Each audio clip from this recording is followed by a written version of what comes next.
हरे कृष्णा आप सभी को। आज हम सुनेंगे शिव पार्वती विवाह की कथा। शिव विवाह कथा को भारत की आध्यात्मिक कथाओं में बहुत महत्वपूर्ण माना जाता है। शिव विवाह में पार्वती के पिता शिव का वंश जानना चाहते थे।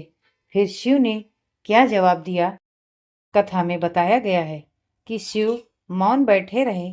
पार्वती के पिता ने सोचा कि ये अपने कुल वंश के बारे में भी नहीं जानते। आगे की कथा सुनते हैं। भगवान शिव और पार्वती की शादी बड़े ही भव्य तरीके से आयोजित हुई। पार्वती की तरफ से कई सारे उच्च कुलों के राजा महाराजा और शाही रिश्तेदार इस शादी में शामिल हुए, लेकिन शिव की ओर से कोई रिश्तेदार नहीं था, क्योंकि वे किसी भी परिवार से ताल्लुक नहीं रखते। आइए जानते हैं आगे क्या हुआ। जब शिव और पार्वती का विवाह होने वाला था तो एक बड़ी सुंदर घटना हुई। उनकी शादी बहुत ही भव्य पैमाने पर हो रही थी। इससे पहले ऐसी शादी कभी नहीं हुई थी। शिव, जो दुनिया के सबसे तेजस्वी प्राणी थे, एक दूसरे प्राणी को अपने जीवन का हिस्सा बनाने वाले थे।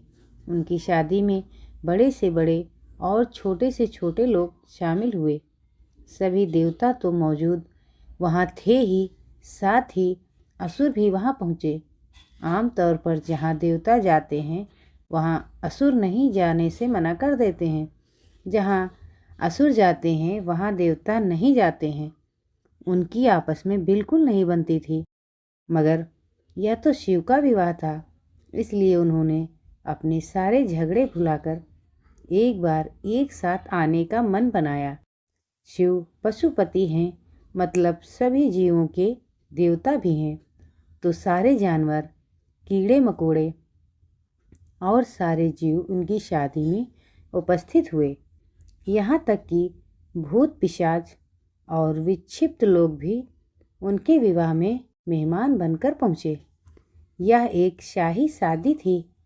एक राजकुमारी की शादी हो रही थी, इसीलिए विवाह समारोह से पहले एक अहम समारोह होना था।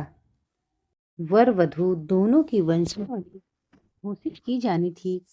एक राजा के लिए उसकी वंशावली सबसे अहम चीज होती है, जो उसके जीवन का गौरव होता है।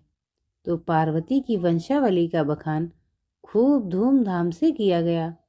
यह कुछ देर तक चलता रहा।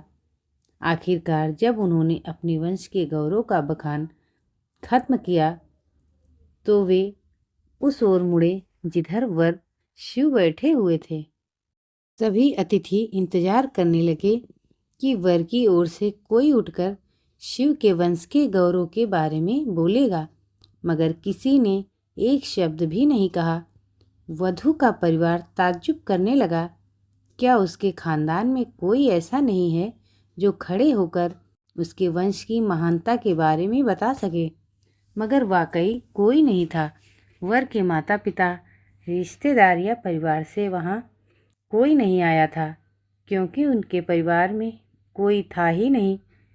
वह सिर्फ अपने साथियों गणों के साथ आया था, जो विकृत जीवों की तरह दिखते थे। वे इंसानी भाषा तक नहीं बोल पाते थे और अजीब सी बेसुरी आवाज़ें निकालते थे। वे सभी नशे में चूर और विचित्र अवस्थाओं में लग रहे थे। फिर पार्वती के पिता पर्वतराज ने शिव से अनुरोध किया, कृपया अपने वंश के बारे में कुछ बताइए। शिव कहीं शून्य में देखते हुए चुपचाप बैठे रहे। वह ना तो दुल्हन की ओर देख रहे थे, ना ही शादी में को लेकर उनमें कोई उत्साह नजर आ रहा था। वह बस अपने गढ़ों से घिरे हुए बैठे रहे और शून्य में घूरते रहे। वधू पक्ष के लोग बार बार उनसे यह सवाल पूछते रहे, क्योंकि कोई भी अपनी बेटी की शादी ऐसे आदमी से नहीं करना चाहेगा जिसके वंश का अता पता न हो। उन्हें जल्दी ही, क्योंकि शादी के लिए शुभ मुहूर्त तेजी से निकला जा रहा था, मगर शिव मौन रहे। समाज के लोग, कुलीन, राजा महाराजा और पंडित बहुत घृणा से शिव की ओर देखने लगे और तुरंत फुसफुसाहट शुरू हो गई। इसका वंश क्या है? यह बोल क्यों नहीं रहा है? हो सकता है कि इसका परिवार किसी नीची जाति का हो और इसे अपने वंश के बारे में बताने में शर्म आ रही हो। फिर नारद मुनि, जो उस सभा में मौजूद थे, ये सब तमाशा देखकर अपनी वीणा उठाई और उसकी एक ही तार खींचते रहे। वह लगातार एक ही धुन बजाते रहे, टुंग टुंग टुंग। इससे रीझकर पार्वती के पिता पर्वतराज अपना आपा खो बैठे। यह क्या बकवास है? हम वर की वंशावली के बारे में सुनना चाहते हैं, मगर वह कुछ बोल नहीं रहा। क्या मैं अपनी बेटी की शादी ऐसे आदमी से कर दूं? और आप यह खिजाने वाला शोर क्यों कर रहे हैं? क्या यह कोई जवाब है? नारद ने जवाब दिया, वर के माता पिता नहीं हैं। राजा ने पूछा, क्या क्या आप यह कहना चाहते हैं कि वह अपने माता पिता के बारे में नहीं जानता?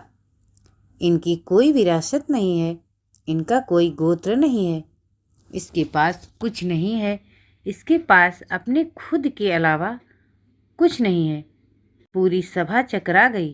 पर्वतराज ने कहा, हम ऐसे लोगों को जानते हैं जो अपने माता या पिता के बारे में नहीं जानते हैं। ऐसी दुर्भाग्यपूर्ण स्थिति हो सकती है, मगर हर कोई किसी न किसी से जन्मा है। ऐसा कैसे हो सकता है कि किसी का कोई पिता या माता ही ना हो? नारद ने जवाब दिया, क्योंकि यह स्वयं भू हैं, उन्होंने खुद की रचना की है।